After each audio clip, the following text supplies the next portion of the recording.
Welcome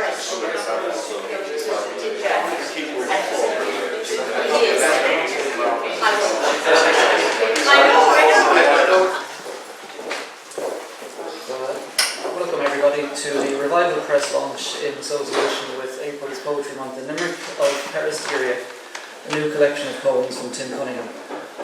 Our special guest reader tonight is poet and author Edward O'Dwyer, and he will officially launch the book soon, but to begin we're going to have a little bit of music. Thank you, Kath.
We'll be hearing a little more from him later on.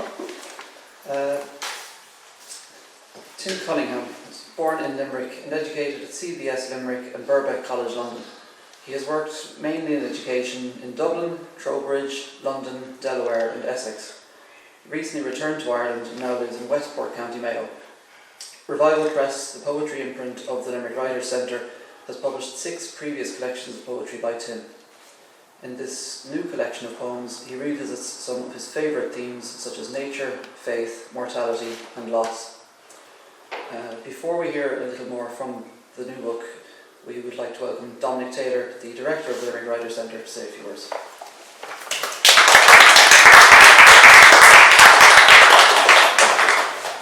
Tommy. Welcome everybody. As Tommy said, I'm Dominic Taylor, Director of the Limerick Writers Centre and the Managing Editor of Revival Press, our poetry imprint. And I'm delighted to welcome you all here tonight for the launch of Peristeria by poet Tim Cunningham. And this book that we are publishing tonight, as Tommy has said, is our 6th collection for Tim, and is the 145th title that we have published since we began our community publishing project in 2008. As a community press, our aim is to give writers and poets the opportunity to see their work in print. We actively encourage writers from the serious career-minded to people who write for pleasure, healing, personal growth, insight, or just to inform. And over the years, we have produced a broad range of writing, including lots of poetry, history, memoir, the novel, and general prose. Tim Cunningham is one of those poets who showed great dedication to the art and craft of poetry. And as a Limerick-born poet, Revival Press is proud and delighted to publish him. Pablo Neruda, the Chilean Nobel Prize-winning poet, said a number of years ago that poetry is like bread, it should be shared by all, by the vast, incredible, extraordinary family of humanity. That quotation from Neruda we have taken very much to heart at the Limerick Writers Centre, and firmly believe that poetry, like all genuine cultural activity, must come from and reflect the clay and soil of our communities. And that is something that the Limerick Writers Centre firmly believes in. Neruda grabbed poetry from the shelves of the rich and gave it back like bread to the people. And that is what we're doing here tonight, sharing with family and friends the poetry of Tim Cunningham. One of the things you can depend on from Tim Cunningham's poetry is his return again and again to the universal themes, as Edward O'Dwyer has pointed out in his introduction to the book, of nature, faith, mortality and loss. And of course, Limerick forms the emotional heart of his poems.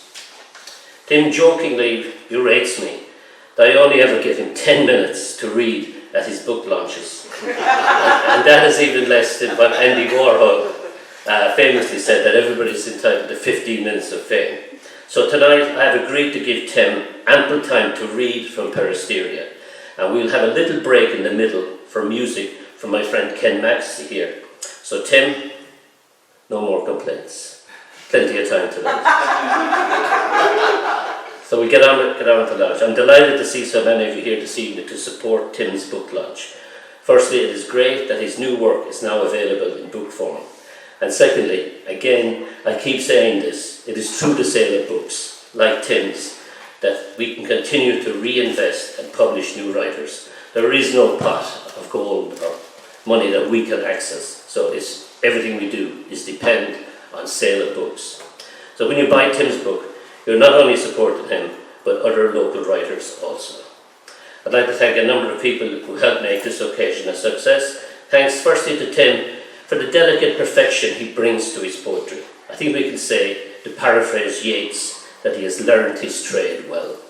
Thanks also to Edward, who will shortly officially launch the book, to William O'Neill and the staff of the People's Museum, and to my own colleagues at the Limerick Writers Centre, and especially to our book designer, Lot Bender, who I'm delighted to see here tonight, who goes over and above the call of duty to make our books of the highest quality possible, in between the lambing and every other thing that she does. Okay, thanks very much. I'm going to hand you back to Tom.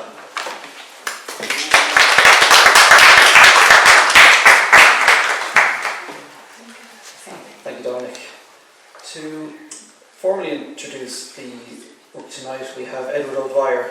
A native of Limerick, Edward is a poet, fiction writer and a secondary school teacher, and is the Poet Laureate for Adair, County Limerick. Welcome, Ed.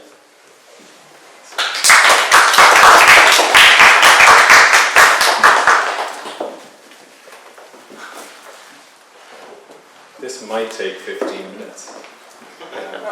Just saying.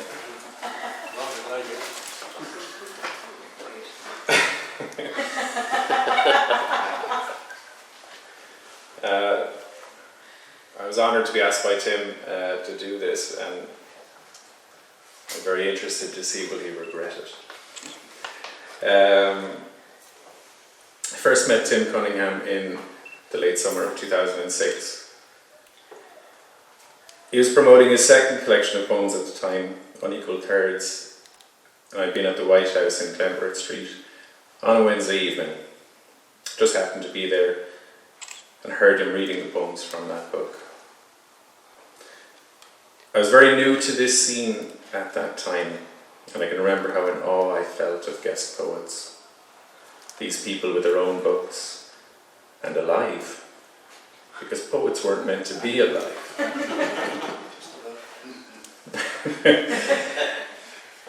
I wasn't at the point yet when I'd have aspirations towards a book of my own. I'd only just begun to meet the inspirational people who would get me to there, people like Tim Cunningham.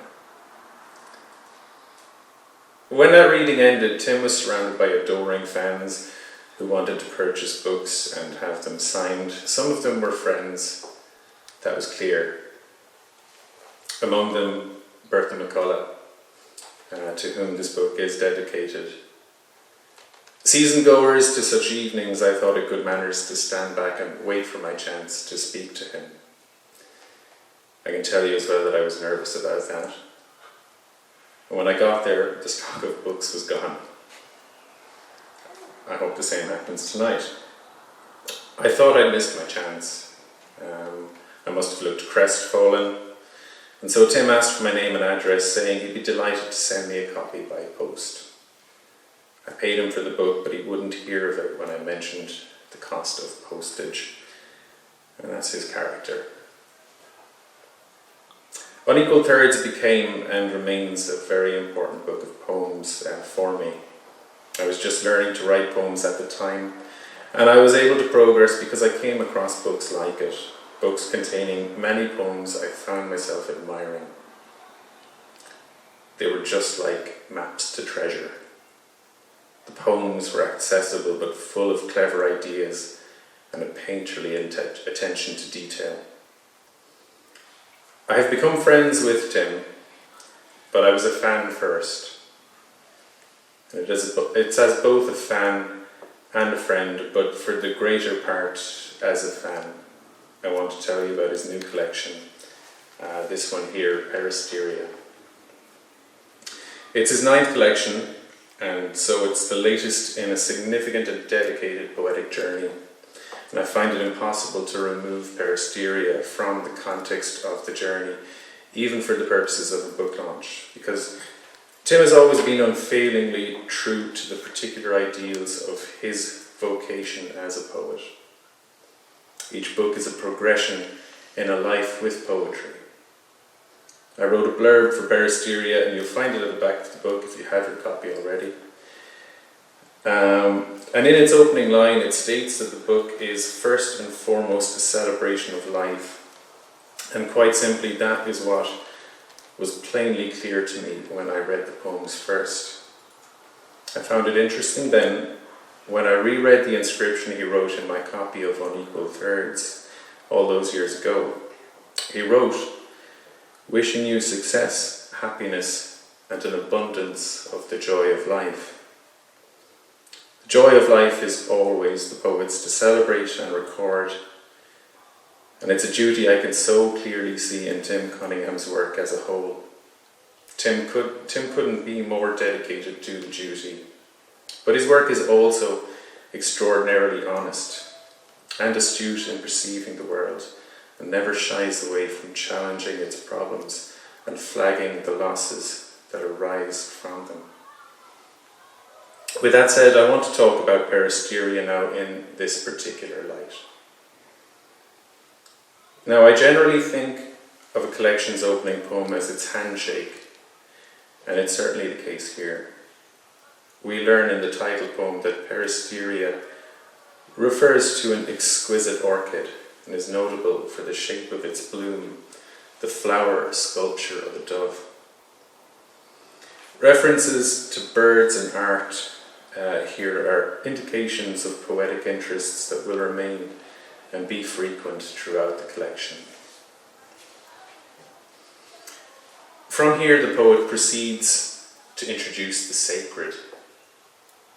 He writes, "Who cannot see peace, love, Pentecost here?" Nature's bounty is presented as an invitation to prayer. Many of the early poems in the collection deal with celebrations of nature, and often by imagistic references to water and birds, and through these the poet is able to introduce another of the collection's great presences, namely a love of music and a respect and appreciation for all the forms it may take. In the poem Waterfall, we are told of a torrent of water spilling from limestone lips, and a tongue speaking the music of its truth. We hear of ancestors who stood in awe, and how it is our turn now to hear hymns of water flowing from the Saviour's side.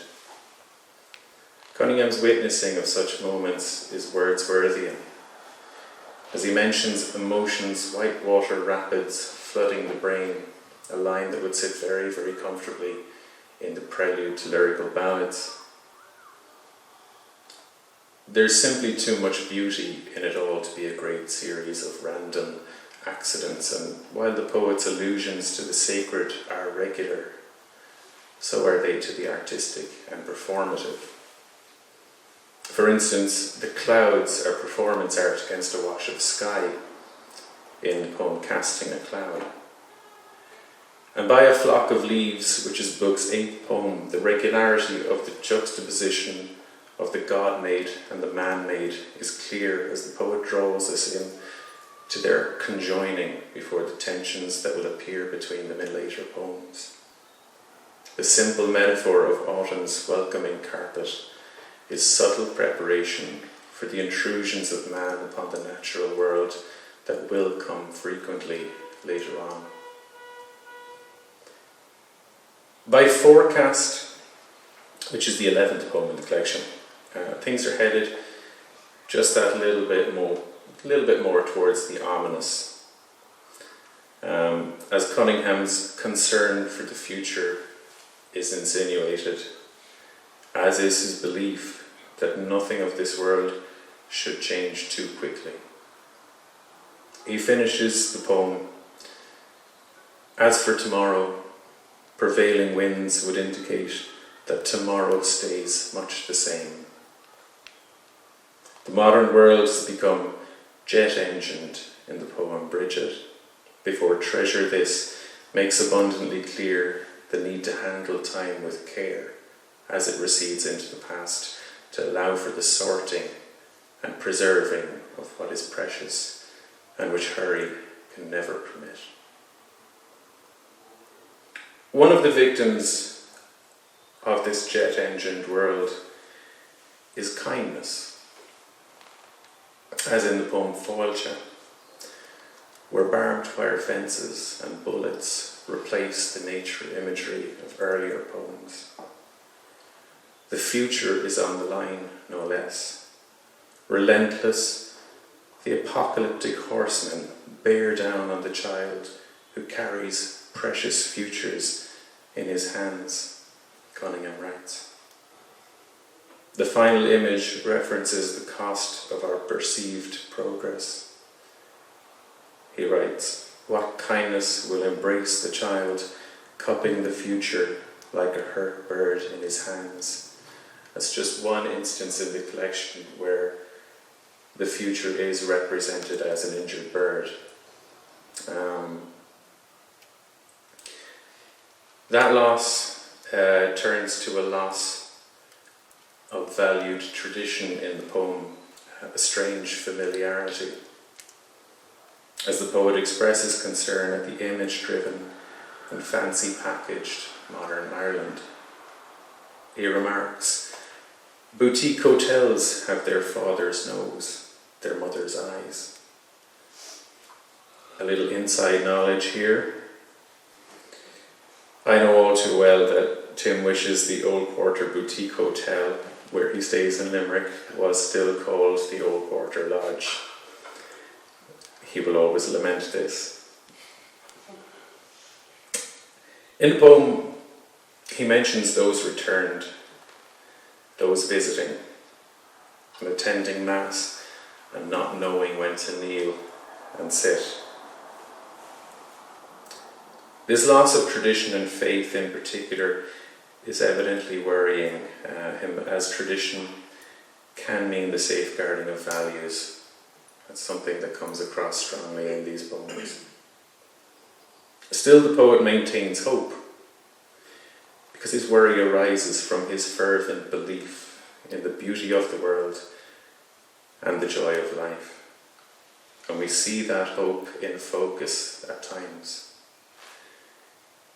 In the poem Devil in a Red Dress, for instance, in an encounter on a Corbly riverbank, he meets a surprise of eager children, and one with the face of an angel, wearing a red dress and velvet horns, who explains they are making a film for a school project. Tim Cunningham deals with recent health issues and ageing in later poems in the collection, and these lend an added context through which to view his zeal to see a new generation emerge with all the innocence and optimism of his own youth intact. One such issue of ageing he deals with is the reduced reliability of his memory, which is a sore point with him. So many poems here emphasize the importance of remembering, of recording, of preserving. In the poem Ode to Limerick City Art Gallery, the poet recalls, it's just over here, if you look to your left, or to your right. So in this poem, the poet recalls treasured memories of childhood, such as arriving there on the bar of his grandfather's bike. Another poem, Sorry, I Have to Take This Call, remembers treasured friend Bertha McCullough, while the poem Smile remembers poet Brendan Kennelly's zest for the sheer joy of life. Now, it would be remiss of me not to mention Tim's sense of humour, because so far, by what I've had to say, you'd never know he has one, but he has a great one. And he can bring a wonderful playfulness to deadly serious topics, which is a great skill in a poet. And he does this marvellously in Christ Visits America, circa 2020. It's a poem which reimagines Christ's coming and downfall in the context of the volatile celebrity culture of America. The initial novelty fading as he tours the States, Cunningham writes, Peter John and the FBI would warn him to avoid Texas and Mississippi, advice he would ignore, actions which would inevitably conclude with our civilized world sending him to the mercy of the electric chair, after which rumours of his resurrection would be dismissed, quietened as fake news. While there is humour and playfulness here, the poet's concern for the future has really gathered significant pace. Symptomatic of the loss of tradition and faith is a loss of values and substance. Symptomatic of compassion fatigue is ruthless competitiveness. Meaning is stripped away. There is one diminishing after another to be seen. He writes in the poem, Ireland's Last Priest, R.I.P. Relics sell as souvenirs. Pure water from holy wells is bottled for export, sparkling and still. So what does the poet suggest is the answer? Is there one? He doesn't claim to have the answer, the antidote, because who really could? Yet as the collection draws to a close, the focus on memory intensifies.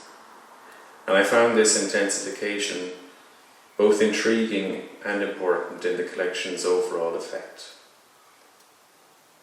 Tim has a great love of writing letters, but after a stroke, and this is written about in the poem Wendy, he found his memory wasn't what it was while going through a box of collected cards and letters. There he finds the evidence of a brief correspondence, but laments at the poem's finish. Who are you, Wendy? Who am I? Poems such as the Christmas card list and A Parting Gift continue this theme of memory and loss, as do Home Before Dark and Plumage, and the effect is always that the past matters greatly. And a record of loss also matters greatly. If there's any sort of antidote suggested, it comes through as a weighing need to value what went before, and to not be in such a great hurry to replace the present with the new and shinier model. What's more, these poems are most convincing in that. I will leave the last words here to the poet Knut Skinner, another fine poet. Knut Skinner provides a very condensed version of the point I think I've just been making in a very long-winded way. These words are also on the back cover of the book as a blurb. Those words, Skinner writes, Cunningham is, I feel, among the very best English language poets of his generation.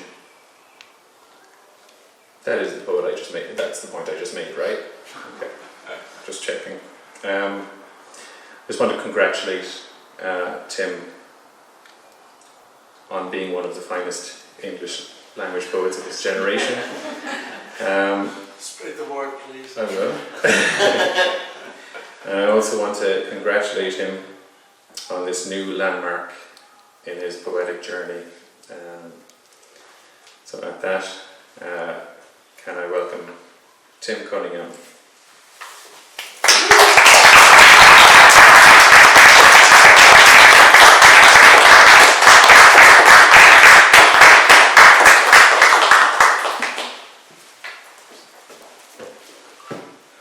Thanks, Ed. Follow that. Years back, Bertha was introducing the Kushner one year, and she had Mark Patrick Hederman, who was fronting it, and she, very, very generous woman. She spent a long time at the beginning saying just all the wonderful things about him, how wonderful he was on that. And he quoted a story about somebody he saw being interviewed like that before, and he said to himself, God, after an introduction like that, I can't wait to believe what I had to say. Anyway, thank you. And that's, apart from years, it's a tremendous amount of work. Shouldn't he be doing the washing up instead of that stuff? Yes? I'll start off with Peristeria, but thank you very, very much. That was wonderful. And thank you also to those who are here. That's wonderful. Yeah. It's a very, very select and sifted audience. It's wonderful seeing some faces I haven't seen for such a long time. Peristeria. In cloud rainforest, on upright stems, rising to 3 feet tall, the exquisite orchid Peristeria, and ghosting through the centre of its blooms, the flower sculpture of a dove. Who cannot see peace, love, Pentecost here? So the nicknames Dove Orchid, Holy Spirit Orchid, Holy Trinity Orchid. A shrine to the Holy Ghost, it invites to prayer under the canopy of nature's vast cathedral, incense wafting without charcoal or thurible. It speaks no Pentecostal gale, no tongues of fire, but whispers to the silent heart. You will find it nourished by humus and fermenting plants at the foot of a moss green tree, as you will find Mary nourished by love at the foot of the cross. Spelling lesson. We're very lucky where we are. We have got, we're living in Westport now, and we have the Westport House grounds, and there are some beautiful walks through there. This is about the lake there. To spell peace without letters is to walk by an evening lake, to stand in awe of a silver tranquility surrounded by sentinel alder, beech, Scots pine, ash, and tearless willow. In their shadow, discreet thorn and the hollyberry's convivial wink. Reeds and hula bulrushes scribble in the margin, record the score of blackbird and robin intoning vespers from the stalls, track the swan's itinerary, admire its billowing sails. The sky too wants in on the act, adjusts the light in a cloud or two, looks down at its reflection and smiles a satisfied smile. All is quiet as a Christmas silent night. The passerby breathes in calm, thinks white perhaps is not the colour of the soul, but green and shimmering silver.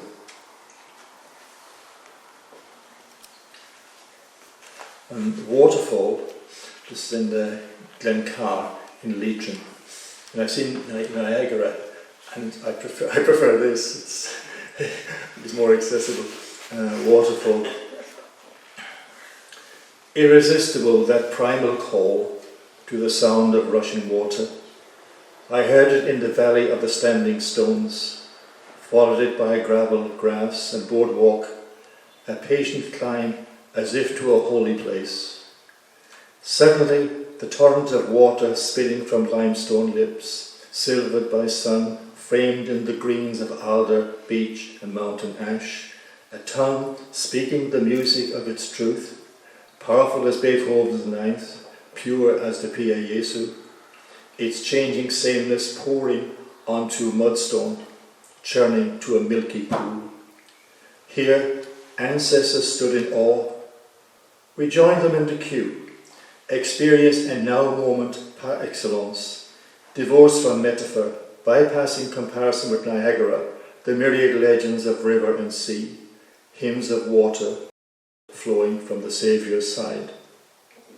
Irresistible the call, and branded in memory those moments, emotions white water rapids flooding the brain, neighbour to what the saints call ecstasy, when we stand in awe before mountain, canyon, lake, the falls at Glencar. Has anybody seen the falls at Glencar? They're really, really worth seeing.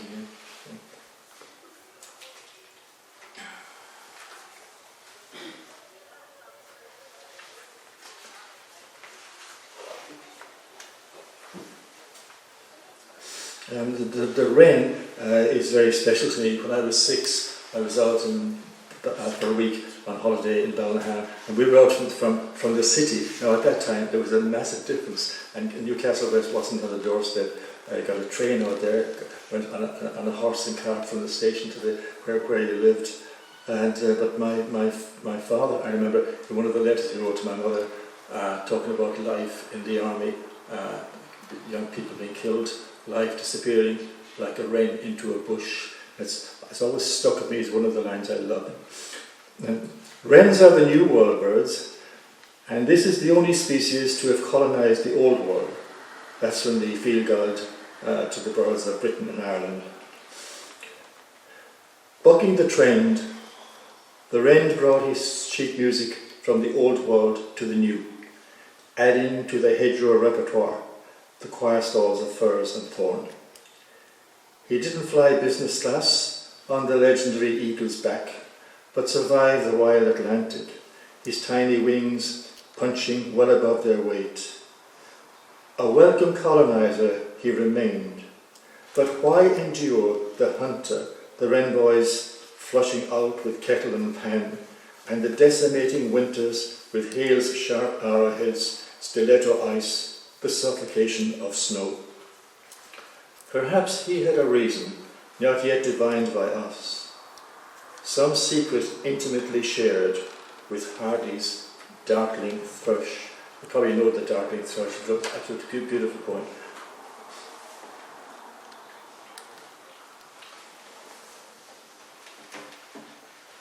And the last poem in this section on nature is called Casting a Cloud.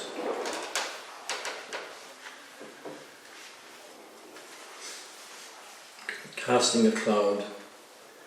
Chauffeured by the wind, clouds pass overhead. No time, no map, no destination.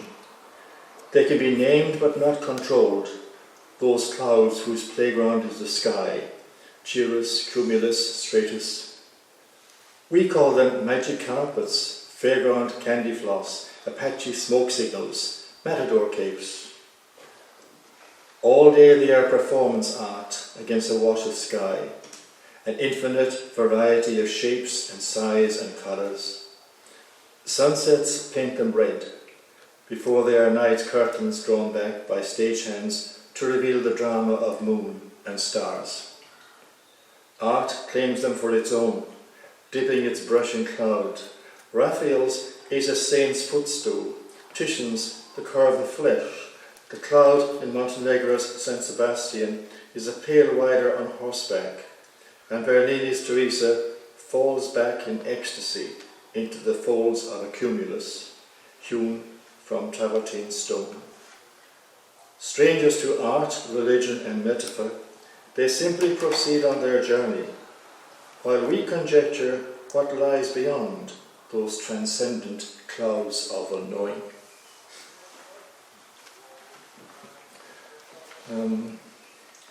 Read two from connected with emigration. One is Valparaiso. I remember a kid at school learning Hánig Long or Valparaiso. Such a lovely word.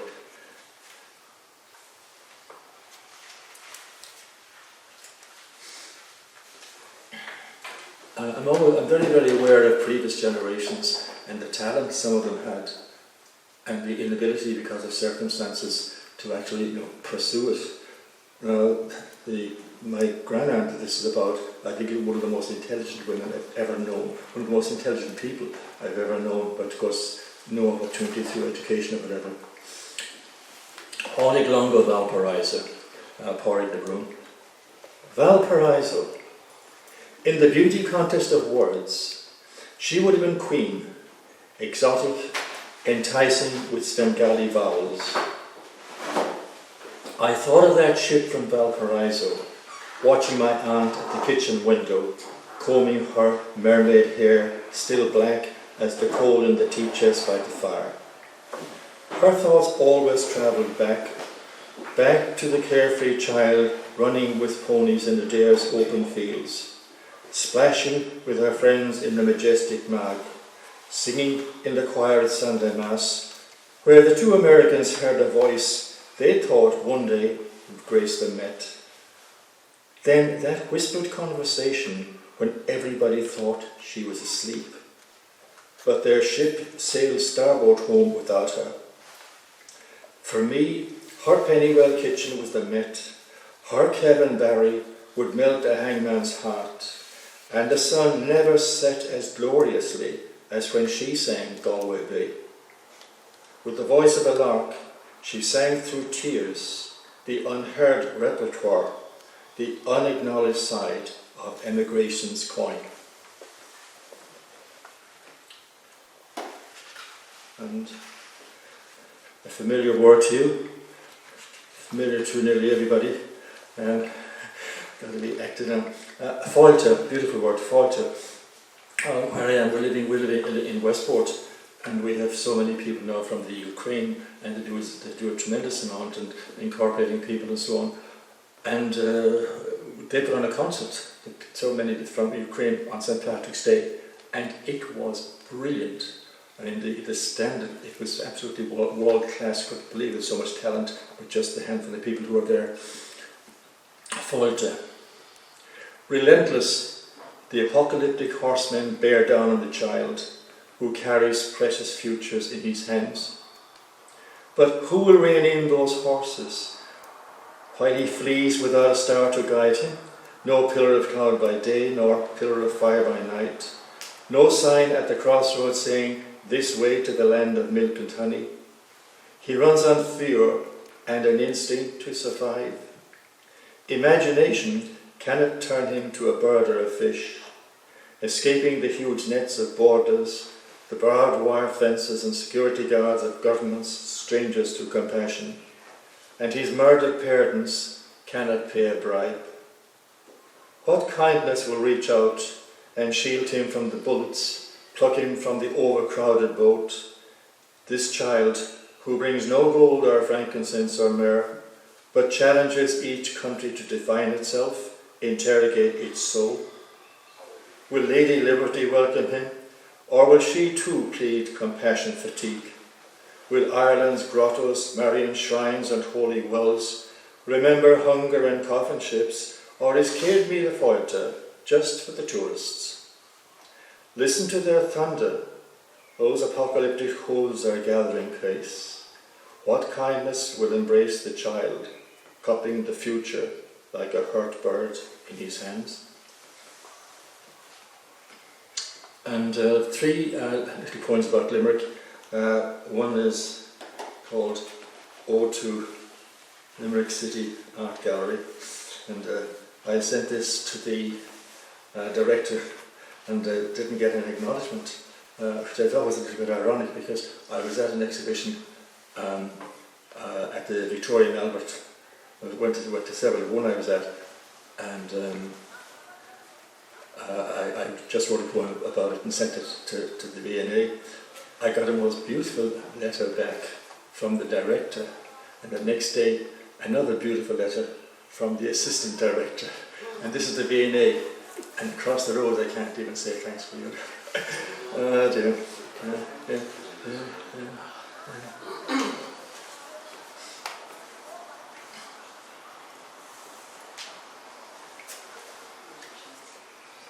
But it has so many memories for me. My grandfather used to take me all the way from John Square up here on the bar of his bike. And at that time it seemed like a journey, but it was wonderful. It had the library, the museum, and the art gallery. So treasure trove for us. And you went in, you were afraid of sinking through the rotten floorboards. Ode to Limerick City Art Gallery. Library, museum and art gallery, our childhood's three in one. Treasured memories arriving in style at the gallery on the bar of my grandfather's bike, and greeted by splintered and wafer-thin floorboards, inviting to a world of imagination. To a child too young for books, pre-child awareness, and with eyes blinkered to dark, varnished paintings on the stairway, the museum was an Aladdin's cave. Spearheads and arrowheads were cousins to matinee westerns at the Carlton, the Royal Grand Central. Their final credits long since rolled. The penny farthing was impossibly high, and even older than my grandfather's Raleigh. A treasure of coins lay locked in a long glass case, but wouldn't buy a pennyworth of dandies at Crosses or Matty Boland's. Today's gallery is not reduced, but houses just one, not three. Museum and library, contents a diaspora.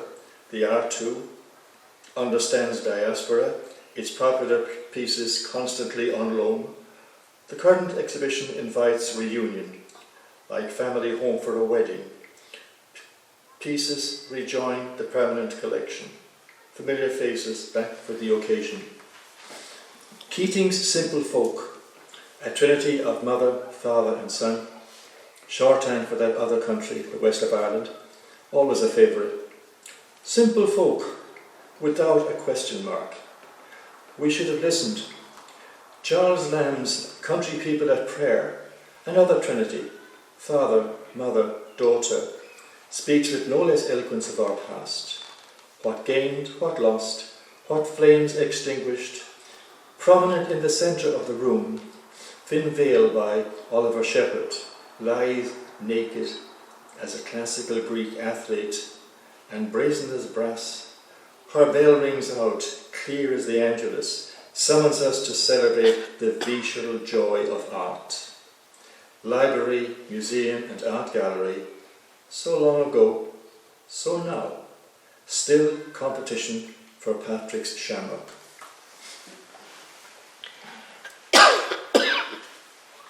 And just read two others in this half. First is called Devil in a Red Dress. Ed referred to it. I don't suppose somebody here? Oh, lovely, lovely. Sorry, what's her name? Kelsey. Kelsey. Well, last summer, having a walk outside at Corbally, and there were a crowd of kids, and they were just enjoying it so much. And I was wondering what they were up to. Whatever it was, they were enjoying themselves. And I didn't see any adult with them. And then 3 or 4 came over, and I asked, "What are you doing?" And this little kid came up, and she looked like, had the face of an angel, innocence personified. And she was dressed in a red cloak and the 2 devil's horns, and says, "We're making a film, and I'm the devil." And so it's called Devil in a Red Dress. Along Corwally's riverbank, a surprise of eager children. One with the face of an angel, wearing a red dress and velvet horns. Excitedly explained that her school project was to make a film and that she was the devil. I kept a straight face for this angel in a red dress, this picture of innocence. If Botticelli, strolling by the Shannon, had walked on set, he would have painted angels with ginger hair and freckles. And the last one in this section, appropriately, remember Bertha. Whenever you spoke to Bertha, you got a few words in, and then this mobile went off, and you had, "Oh, sorry, I have to take this call." Bertha was just absolutely wonderful, wonderful woman. To think of Bertha is to smile, to remember the warmth of every meeting. At Bannaty, the hunt, another poetry reading, the venue never mattered. Every place graced by her presence, every conversation now among her souvenirs. And of course, every conversation interrupted by the buzz of her mobile phone. The apologetic, "Sorry, I have to take this call," as she explored her bag for the culprit, then the scurrying outside in search of a better signal. Too soon, that cruelest of days, when fingers forgot the dance of the smartphone digits, but incoming calls not affected. Too soon the final call. Too soon the final interruption from which there was no coming back. And I remember so well Bertha one day we were with her, and she wasn't able to manipulate the phone. She couldn't get what she wanted. Fingers just wouldn't do it for her. Yes, it was very, very sad. Anyway, thank you very much. It's been wonderful, wonderful select audience. Thank you.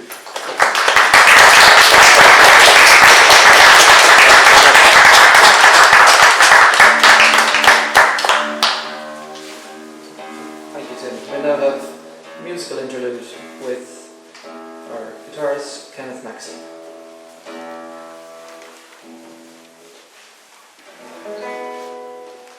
That first piece is a Chinese piece called Tuning.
back to the podium, Tim Cunningham.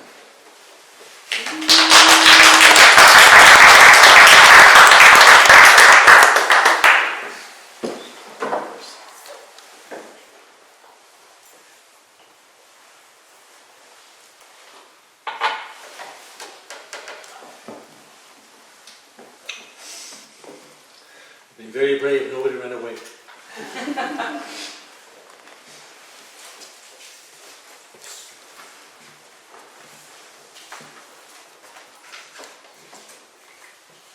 The second bit, I'll have 5 poems connected with religion in some way.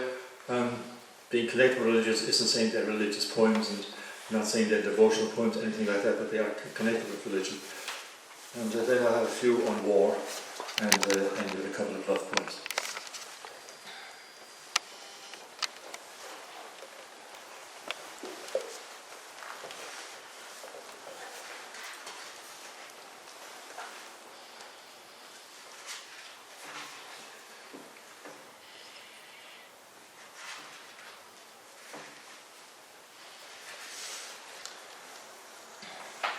Asking directions. We need to know, and though we know that we can never know, we know that we are programmed to inquire. So he added the cliche question, what lies beyond?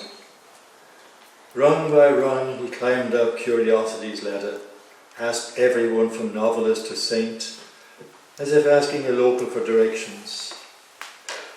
The novel didn't help, even Pilgrim's Progress, fiction after all, is still just fiction. Again, Dante's Divine Comedy drew just imaginary pictures, sent him around in circles, not much to laugh about. So he tried philosophy. Socrates advised, keep thinking, but avoid the gods, they're poison. Plato was extremely busy, added, beware the poets. Next step, the theologians. He'd heard that Aquinas was tops, but he barely looked up from his summa, and referred him back to Aristotle, sprinkled with faith, so the handmaid of theology card. Scotus was keen to help, but where was the switch to illumination? Someone recommended a Chardin, one of the new fellows. He found him a breath of fresh air, but too rarefied. The muscles of his mind were tiring by now, but he stepped up to the saints. Francis of Assisi began to expound, his face transcendent with joy, a sparrow nesting in the palm of each hand. But they were interrupted by St. Clare. Ignatius of Loyola also mentioned the Chardin, but he couldn't face all that again. The mystics would know, but John of the Cross was even more exhausted, having just revived the Dark Night. Surely Teresa of Avila, but she had a do not disturb sign on her soul and carried on with her ecstasy. His guardian angel had tried to interfere, but finally felt he had to show some pity. Offered to take him by the hand and lead him through the streets to heaven's gate. Suddenly he was energized. Pleaded the Augustine, not yet, just making inquiries. Stepping back down to earth, he could have sworn he heard cherubim and seraphim in a rousing rendering of everybody wants to get to heaven, but nobody wants to die.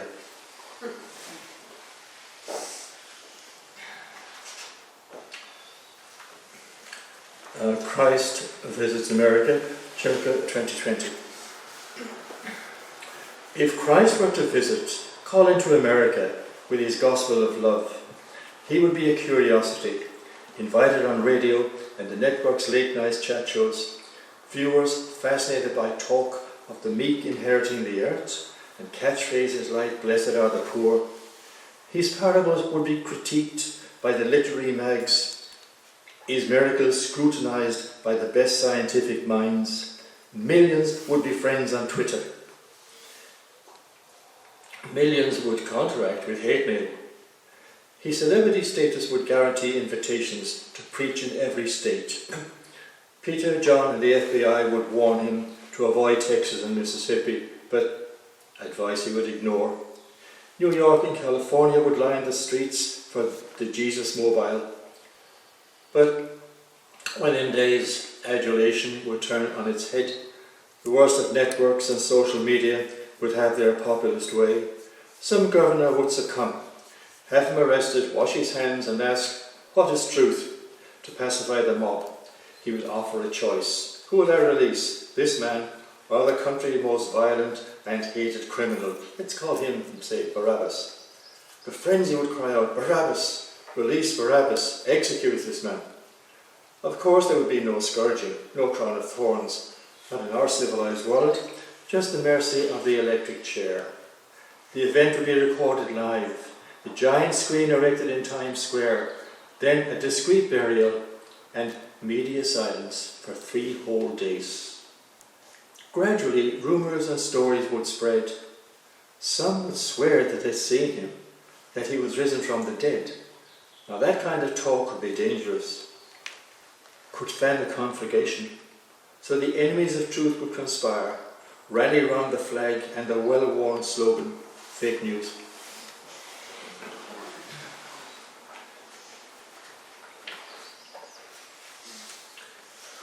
Ireland's last priest.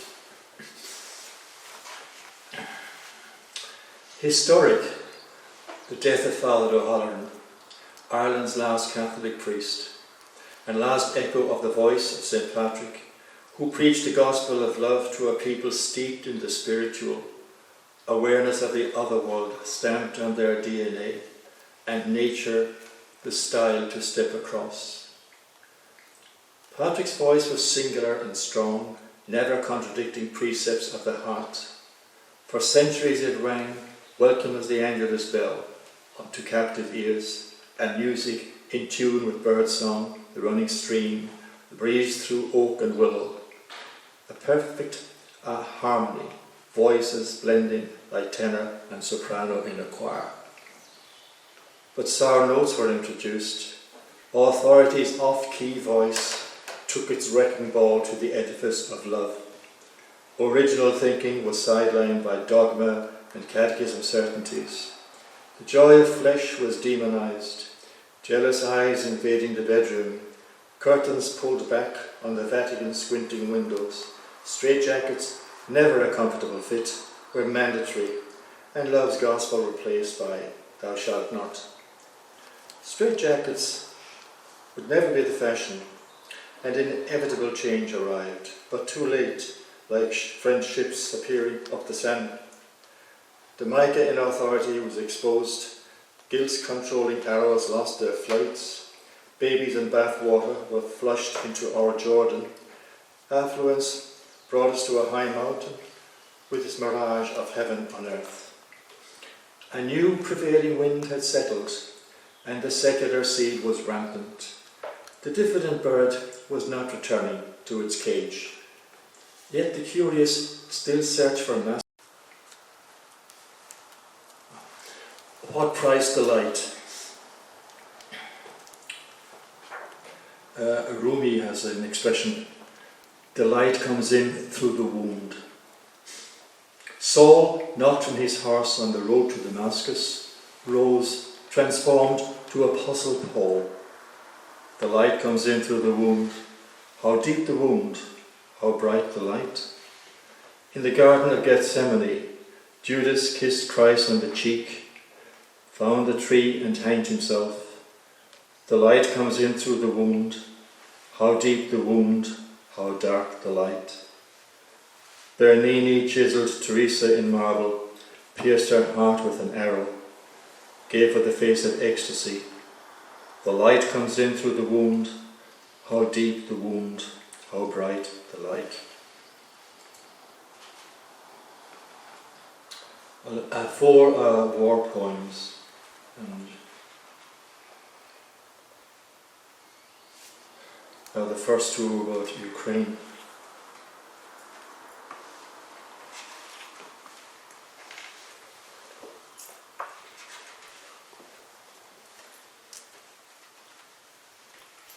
Some of the refugees from Ukraine where we are had these 2 translated and used them.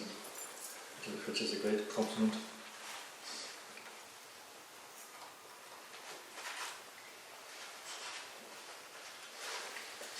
Hero. How proud the general as the president declared him hero of the nation, pinning the newly minted medal on his chest. He had done the state some service, answered the call to bomb a peaceful city, unerringly targeted apartment blocks, schools, hospitals, unsuspecting access corridors. Scorched earth was the policy of this angel of death. Even the bloodiest conflicts end with a truce. Someday his son would examine the medal and ask, "Daddy, what did you do in the war?"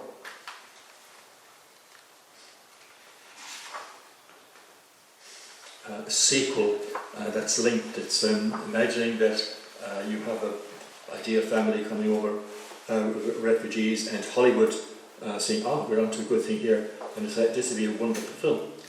And so they do. They make this wonderful film about the three young family, and then they go so well that they have a sequel. Anyway, sequel. With all the ingredients of a box office hit, Hollywood loved her story.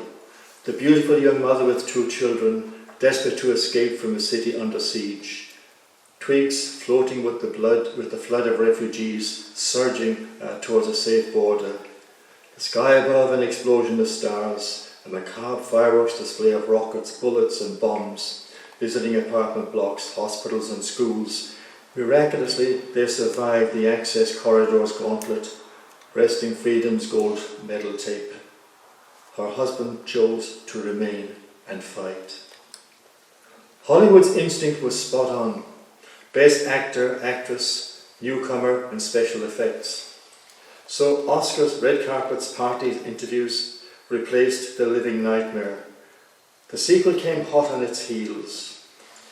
Challenges of displacement, the cultural gaps, language barriers, red tape, not least insidious post-traumatic stress, all overcome in a battlefield without bullets or bomb. Again a triumph. The children, now played by actors a little older, the hero husband's name not featured in the credits.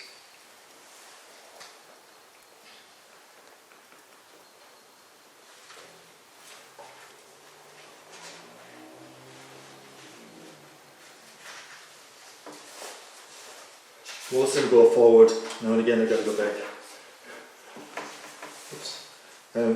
This is that expression I referred to of my father's, a wren in the bush. And I hadn't seen a wren until a couple of years back, going down a country lane. I never saw a wren, but read of its tiny size, its 5-second arias finishing with a trill.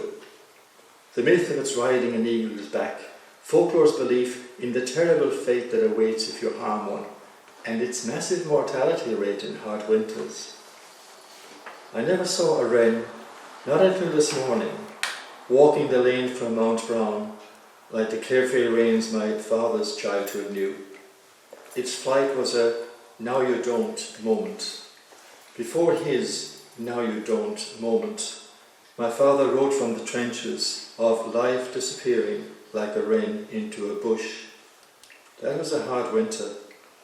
Always and everywhere the bushes, always and everywhere the wrens, always and everywhere the young men disappearing.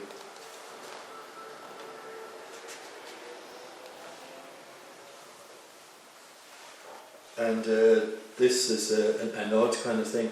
My father died in very difficult conditions. He had several amputations and gangrene, so death must have been a release. The merciful days. His birthday was just due a couple of days after he died. Between his death and birthday, 3 merciful days. Not waiting for resurrection days, but dies non, subtracted from life. A life rapidly ebbing, thanks to a World War II grenade. The last unmerciful months stretched out in a Barry Field Hospital. War as a sharp blade severs from home and amputated limbs, and still the gangrene spreads like stormtroopers through Europe. Everywhere, candles are blown out on birthdays. His own candle flickering, his best present was the merciful days that refused to dawn. And finish with two love poems. One is called Sheet Music, which is me trying to get away with a few musical terms.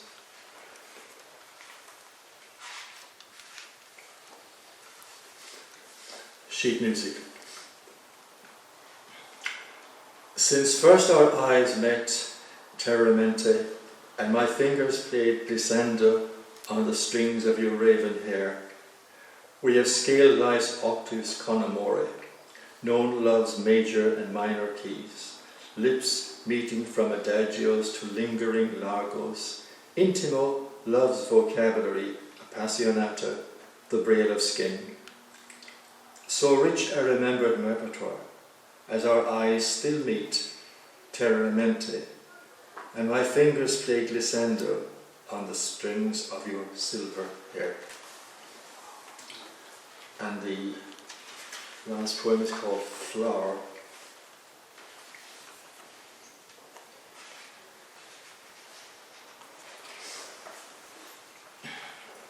I'm not sure if I told them that I wrote this for Knut and Edna. Knut's been very, very ill for such a long time, and the devotion that Edna has got, of course, I think he's held in there by this very, very thin string, a very powerful string called love. Yeah? Flower.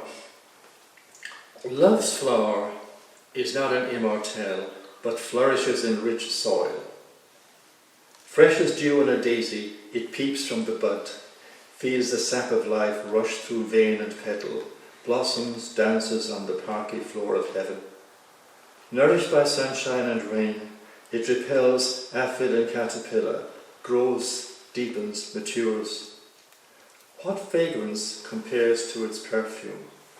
What touch to its petal's soft skin? And what is more beautiful than love in full bloom? You see it in illness and old age, when every sip, spooned between lips still tenderly kissed, is water to the flower that will not wither. Thank you very much.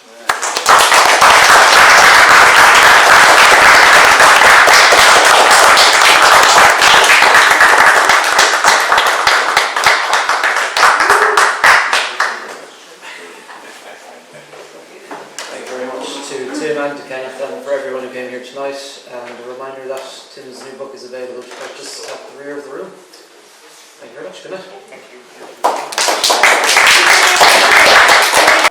These are the days.